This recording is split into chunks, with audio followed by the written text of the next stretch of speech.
Welcome to my 10-minute hip mobility workout, no stretching required. So the first thing I want you to do is stand with both feet as close to facing forward as you comfortably can right now, and double check that one foot is not further ahead of the other. Once you have that, I want you to pull up all 10 toes and let them rest down. And if you catch yourself going back when you pull the 10 toes up, I want you to stay back here and let the toes come down.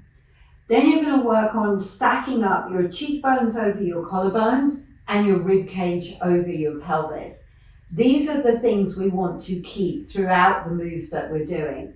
So the first thing you're going to play with is allowing both knees to go forward, to come back.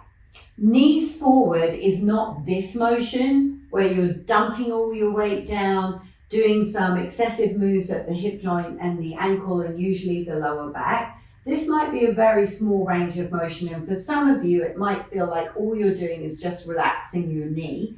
That's fine. Eventually we want this shin bone to be able to go forward on a diagonal. So you can see how here it's vertical, and when the knees go forward, the shin bone goes on that forward diagonal. Once you have that, you're going to bring both hands onto the back of your hips. And your goal here now is to move the hips backwards while the knees stay forward. The things to check in here is 1, that you don't let the knees go back. 2, you feel that your bum is getting wider and wider. And then 3, in this position, your cheekbones and collarbones are stacked and your rib cage and pelvis are stacked. So your lower back is not taking any of the strain.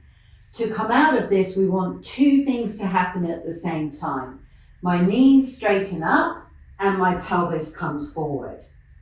Knees go forward, butt goes back. I want to really kick the back side out of these 2 pieces of movement. Then I want to check that everything is stacked up. And then to come forward, I don't want my back to do forward. So it doesn't look like this motion as I come up. I really drive the pelvis forward to straighten the legs. We're going to do 2 more. So knees go forward, butt goes back.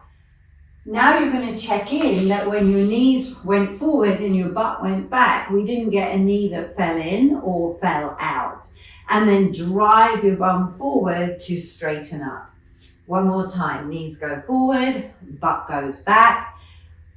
How far back can you send yourself? Now I want you to hold this one and I want you to hang your arms out front. Can you allow your neck to extend, the crown of the head to reach forward?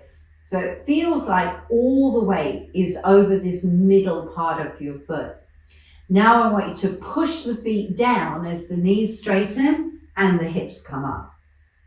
Now let's take that into a single leg. So stand on one leg for me and tap that foot down onto the floor. Be careful not to take it too far back. So now on my single leg, the knee goes forward, hands come here, and as my butt goes back, I want to try and get both sides as even and equal as possible. Once I'm there, I want to check all my stacking is up. My back foot's super light. This foot feels like it has all the weight on it. And then push the foot down, straighten the knee, drive the hip forward.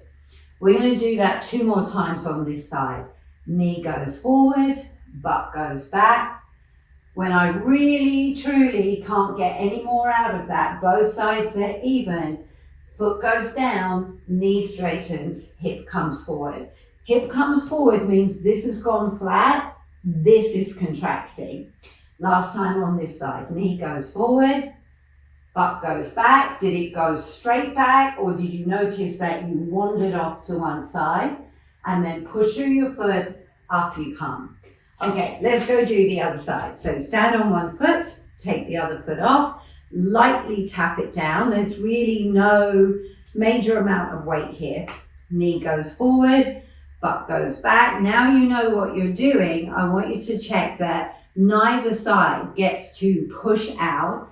If you were to hit the wall, you'd hit it with both sides simultaneously, And then here we go. Drive the hip forward to come home.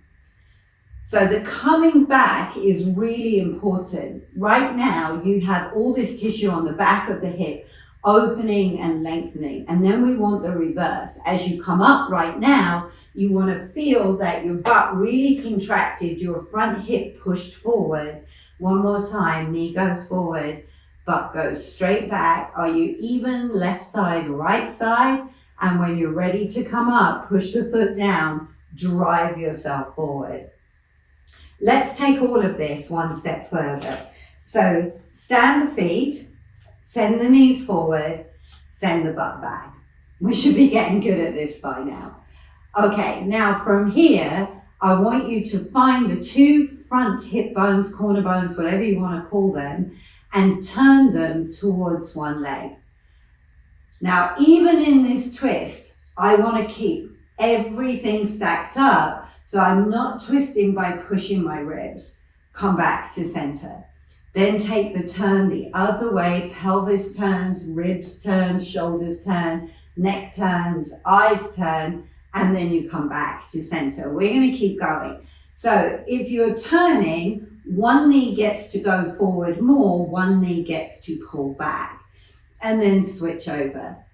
What I don't want you to do as you turn, I don't want you to let a knee collapse in or collapse out. But right now, we're moving the pelvis over the head of the thigh bone. So if you're a little bit stiff and sticky in one side, this is a great way to start to open this up. Okay, last one. And then come back to center, push forward to come all the way up. Okay, from here, I want you to stand the feet just a little bit wider than the side of your pelvis. You're going to move to one side. I'm going to move to my right side. And as I move to the right side, I want to take that left foot off and step it back behind me. Then I'll pick up the foot and shift over. Let the knee drive forward. Now this one pushing down and out. Shift the weight, step the leg back, come over, push the foot out. Up, back, over, push out. And then how quickly can you move from one side to the other? We're really looking for a stretch here through the inner thigh. So check in with that, because same thing, if the knee starts to do something funky, or you come over here and you don't find this opposition, we don't get to open. This is another one where it's very tempting to throw yourself into your back. Okay, when you finish the one you're doing, let's pause there and change sides. So leg goes back behind into the curtsy, up, push over. Back into the curtsy, up. Now push with the baby toe, find a twist, push away. How relaxed is everything else? How are the knees positioning themselves? How little do you have to push off your foot to be able to move? One more time. Great. And then let it release, let it go, kick everything out. Good job.